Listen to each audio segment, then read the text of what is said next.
మామిడి పళ్ళ రుచులే కాదు, కపిల్ వారి 30 సంవత్సరాల నాణ్యత మరియు నమ్మకం. వాళ్ళకి పనే ఉండదు. ఏమైంది? ఎవరి మీద పడుతున్నావు? అది నా తెగ తిడుతున్నా.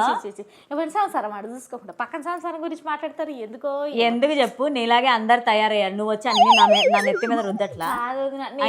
ముచ్చట్లు పెడతాం కానీ వాళ్ళకి ఎందుకు అవసరమా? ఎవరు ఏమైంది చెప్పు? చూసుకోవచ్చు కదా, వాళ్ళ ఇంట్లో వాళ్ళు చూసుకోవచ్చు కదా. ఊరికే పక్కన వాళ్ళ మీద పడేడతారు. ఎందుకో ఎవరు ఏడ్చారు? ఎవరు వాళ్ళు? ఏమైంది? ఏమైందే? అట్లా కాదు, నాకు అంత మనసులో పడతలేదు. ఏమైంది చెప్పు? నీకు అంత మనసు పట్టకపోయిన విషయం కాదు వదినా, మేడం లేదు. ఎవరు? ఏ మేడం? అదే పవన్ కళ్యాణ్ సార్ వాళ్ళ పిల్లం. ఆ ఇంగ్లీష్ అమ్మాయా? కాదు కదా, సినిమా తీయాలేనా? ఓ మిస్ అమ్మా మిస్ అమ్మాయమ్మ. రేణు దేశాయ్ మేడమా? ఏమైంది? మేడం పెళ్లి చేసుకుంటే ఏమైతుందో.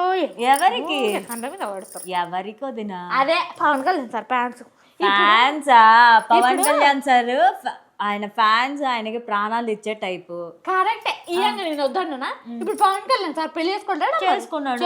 ముగ్గురు పిల్లలు ఉంటారు, ముగ్గురు పిల్లలు బాధ ఉన్నారు. అంటే మేడం చేసుకోద్దా పెళ్లి? మేడం కొద్దా తోడు. అంటే పవన్ కళ్యాణ్ సార్ పక్కన సినిమాలో యాక్ట్ చేశారు అండ్ వైఫ్ గా కూడా ఉన్నారు కదా. రియల్ గా కూడా వదినే అని అనుకుంటారు కదా ఎవరైనా. అందుకే వాళ్ళు వేరే పెళ్లి చేసుకుంటే వదినా నువ్వు వెళ్ళిపోకు, మా అన్నకి అన్యాయం చేయకు అన్నట్టు మాట్లాడుతున్నారు. మళ్ళీ ఏమన్నా చెప్తారు అంటే దిమాగ్ ఉందో లేదో. నా అంత బుర్రని ఎవరుకుంటారు, నీకు కూడా లేదు. అవును వదినా, కానీ రేణు దేశాయే ఆ పిల్లల కోసము ఆలోచిస్తుంది.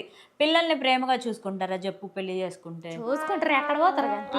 అందుకే పవన్ కళ్యాణ్ సారే ప్రేమగా చూసుకుంటున్నారు పిల్లల్ని. ఇప్పుడు రేణు దేశాయ్ కూడా ప్రేమ కావాలనిపిస్తుందంట, పెళ్లి చేసుకోవాలనిపిస్తుంది. చెప్పలేనా నేను? నాకు ఎరికే మొదలు సందే ఎరికే నాకు. మేడం కూడా అనుకుంటారని. ఫ్యాన్స్ అనేక రకాలుగా ఉంటుంటారు. ఇప్పుడు ఫ్యాన్స్ పక్కకు పెట్టు సరే, మరి ఫ్యాన్స్ అయితే పవన్ కళ్యాణ్ సార్ ఎందుకు పెళ్లి చేసుకుంటూ ఉండాలేము కదా?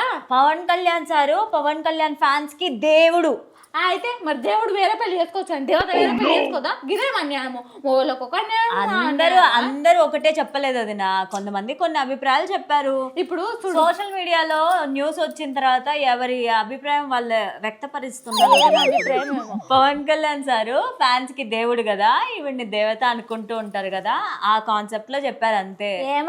నాకేం మంచిగా అనిపించలేదు. అంటే సోషల్ మీడియాలో పెట్టినవన్నీ మనం ఏం చెయ్యక్కర్లా, ఏది నచ్చితే అది తీసుకోవడం, నచ్చంది వదిలేయడం అంతే. రేణు దేశాయ్ అక్క తక్కువే తీసుకుంటది, అస్సలు పట్టించుకోదు. ఫ్యాన్స్ ఏమన్నా అసలు పట్టించుకోదు. మరి మేడం పాలిటిక్స్ లోకి రావడం ఏమో గానీ, పోయినసారి ఒకసారి ఇలా రింగులు మార్చుకున్నది ఫోటో ఒకటి పెట్టింది చూడు, అప్పుడు కూడా రెండో పెళ్లి చేసుకోబోతుందని పుకార్లు పుట్టించారు ఈ జనమే. ఇప్పుడు ఎవరికి వాళ్ళు ఉన్న తర్వాత ఎవరి అభిప్రాయాలు వాళ్ళే కదా, ఎవరి ఇష్టం వచ్చినట్టు వాళ్ళ లైఫ్ లీడ్ చేస్తారు. ప్రతి దాంట్లో నిన్ను రుద్దుతుంటావు కదా, నేనున్నా నువ్వు ఉన్నావు అని. నువ్వు అందుకే నాకు మస్తు ఇష్టం. ఎందుకు? నువ్వు చెప్పే సోదంతా నా నెత్తని రుద్దుకుంటున్నాను.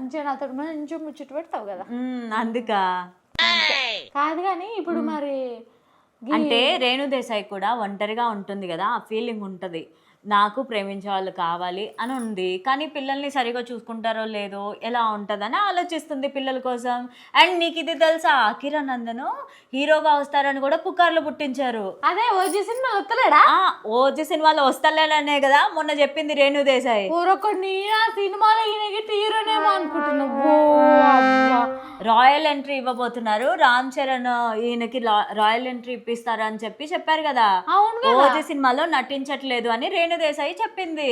అవునా? మరి ఎప్పుడవుతాడు ఈయన హీరోగా? ఆయనకి యాక్టింగ్ అంటే ఇష్టం లేదంట, ఆయనకి వేరే ఏదో ఇష్టము, దాంట్లోనే వస్తారని, ఆయన ఇష్టానుసారంగా వస్తాడని చెప్తుంది రేణు దేశాయ్. నీకంటే చిన్న పిల్లోళ్ళే వదిన, వదిలే పిల్లోడిని. కాదు జరగనుకో కదా ఒకసారి. వదిలే వదిన, చిన్న పోరగాడు. ఒక్కసారి కలుద్దాం. దేవుడా, ఇది మారదు.